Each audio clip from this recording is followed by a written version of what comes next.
Good morning, good afternoon and good evening friends. कैसे हैं आप सब?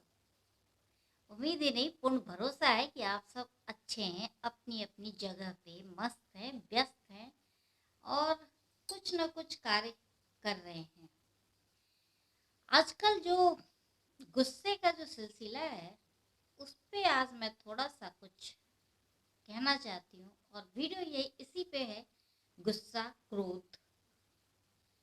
देखिए, गुस्सा तो श्री राम को भी आता था और गुस्सा परशुराम जी को भी आता था, लेकिन दोनों के गुस्से में काफी अंतर था। भगवान श्री राम को गुस्सा तब आता था जब उनकी बात की कोई अवहेलना करे या फिर जो काम करना चाहिए उसकी बजाय उस काम को कोई ना करे तब। जैसे कि एक उदाहरण है, सुंदर कांड में आता है कि जब समुद्र उनकी बात नहीं मानता है, 3 दिन तक उन्होंने विनती करी कि भाई तुम सूख जाओ और हम यहाँ से आपको पार कर जाएं। लेकिन जब वो 3 दिनों तक उनकी विनती को नहीं मानता है, फिर उन्होंने अपना ब्रह्मास्त्र उठाया और उठा करके जैसे ही वो उस पर छोड़ने की कोशिश की, वैसे ही वो उनकी बात को मानने के लिए पुनः तैयार हो गया। उसी प्रकार जब धनुष टूटता है, भगवान शिव का दिया हुआ धनुष जब टूटता है, तो परशुराम जी नंगे पांव दौड़े आते हैं कि मेरे गुरु का धनुष किसने तोड़ दिया। वो बिल्कुल आकर के गुस्से में पूछते हैं और पूछने से तो श्री राम कहते हैं कि उनका कोई न कोई भक्त ही तोड़ा होगा, और जिसने भी तोड़ा उसने बस छुआ है और टूट तो अपने आप गया वो। पर इस बात को परशुराम कहाँ मानने वाले थे। उन्होंने काफी गुस्सा जाहिर किया और ऐसा लगा कि जैसे अब वहां पे न जाने कितने लोगों की जान चली जाएगी। बहुत सारी चीजें हैं हमारे धर्म और ग्रंथ में जो हमारे को सीख देने के लिए हमारे सामने लाई जाती हैं और हमसे बताई जाती हैं, ताकि हम उससे कुछ न कुछ सीखें, समझें, विचार करें।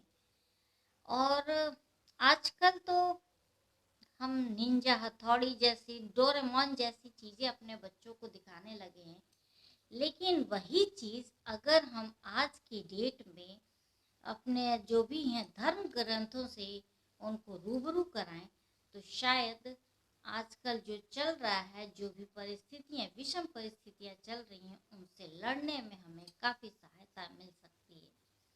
पर ऐसा हो नहीं पा रहा है। आजकल छोटी छोटी बातों पे गुस्से हो जाते हैं लोग, छोटी छोटी बातों पे रिश्ते टूट जाते हैं, छोटी छोटी बातों पे लोग अपने पे आ जाते हैं, अपने अहंग पे आ जाते हैं कि तुम अगर इतना कर सकते हो तो मैं भी तुम्हारे बाप हूँ, मैं तुम्हें जवाब दे सकता हूँ। बहुत सारे बच्चे यूं कहते हुए सुने में आते हैं कि आज तक तो मैंने अपने बाप की न सुनी, तो तुम कौन सी चीज हो, वगैरह वगैरह। आज की डेट में वास्तव में क्रोध पर कोई भी विराम न तो लगा पा रहा है और न ही कोई इन सब विषयों को सोच पा रहा है। इसी छोटे से क्रोध की वजह से आपका रिश्ता जो एक स्मूथ वे में चलना चाहिए वो टूट जाता है, दम तोड़ देता है। ऐसा लगता है कि आपके रिश्ते में बस इतनी सी बात थी कि इतनी छोटी सी बात से एक रिश्ता टूट जा रहा है, और किसी का रिश्ता इस तरीके से भी टूट जा रहा है कि वो व्यक्ति इतना भी नहीं सोच पा रहा है कि अगर मैंने इतना ज्यादा क्रोध करके अपने आप को लोगों के सामने प्रस्तुत किया तो हमारी ही छवि कितनी धूमिल सी हो जाएगी। वास्तव में आजकल जब मैं इधर उधर देखती हूँ, अपने आसपास नज़र दौड़ाती हूँ, तो मुझे यही सारी चीज़ें मेरे मन को कचोटती हैं।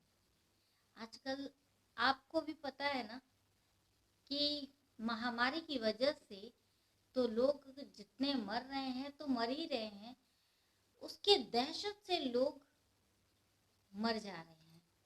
उसका दहशत इतना ज्यादा है कि आज रात में कोई सो रहा है और कल सुबह पता चलता है कि वो इस दुनिया में ही नहीं है।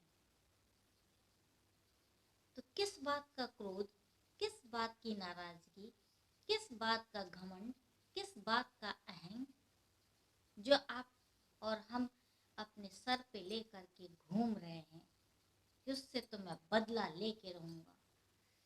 बहुत हृदय दुखता है। अच्छा चलिए छोड़िए, गुस्से को कम करिए, क्योंकि गुस्सा ही ऐसा चीज होता है कि आप अपनी छवि को छोड़ देते हैं, अपनी छवि को धूमिल कर देते हैं। साथ में आपका जो पॉजिटिव ऑरा होता है वो निगेटिविटी में बदल जाता है। और जैसे ही आपका ऑरा निगेटिविटी में बदला कि आपकी छवि अपने आप लोगों के सामने बुरी बनने लग जाती है। तो फिर गुस्सा कहाँ अच्छा होता है। और बहुत सारी बातें हो जाती हैं। आपको हार्ट अटैक आ सकता है, बीमारी है, कभी आ गया तो फिर तो आप और आपका गुस्सा यहीं रह जाएगा, लोगों के मन में कटुता को भर के।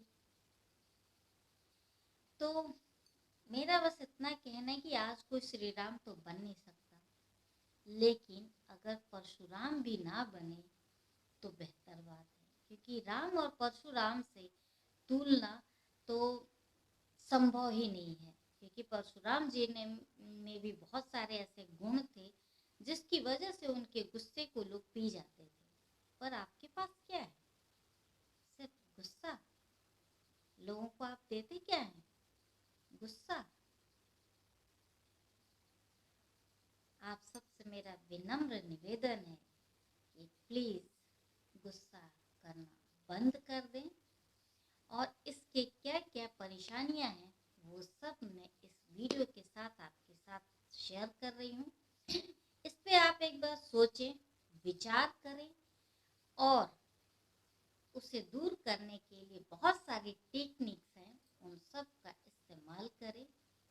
जैसे कि मेडिटेशन करें, जैसे ही गुस्सा आता है थोड़ी देर के लिए बैठ जाएं, एक गिलास पानी पिए, उसके बाद लंबी सांस लें, और सांस लेने के बाद थोड़ा गुस्सा कम होगा। फिर धीरे धीरे अपना जो भी कुछ है आप अपने आप का विश्लेषण कीजिए कि कहीं आपका गुस्सा गलत तो नहीं है। और फिर धीरे धीरे आप पाएंगे कि आपके अंदर का जो गुस्सा है वो खत्म होता जा रहा है। आप एक अच्छे व्यक्तित्व के रूप में लोगों के सामने प्रस्तुत हो रहे हैं, और आप एक धैर्यवान व्यक्ति के रूप में प्रस्तुत होंगे, जिसकी वजह से जहां आपको छोटे छोटे पदों पे हमेशा काम करना पड़ता है, वो पद आपका न जाने कितना बड़ा बन जाएगा। तो ये था आज का मेरा ये वीडियो। बहुत सारे शेयर करूंगी, गुस्से को कैसे कम करें। गुस्से को पीने की जरूरत नहीं है, बल्कि उसको कम करने की जरूरत है। तो अगले वीडियो में मैं आपसे शेयर करूंगी कि किस तरीके से आप अपने गुस्से को खत्म करते हैं, कम करते हैं। तब तक के लिए मुझे आज्ञा दें।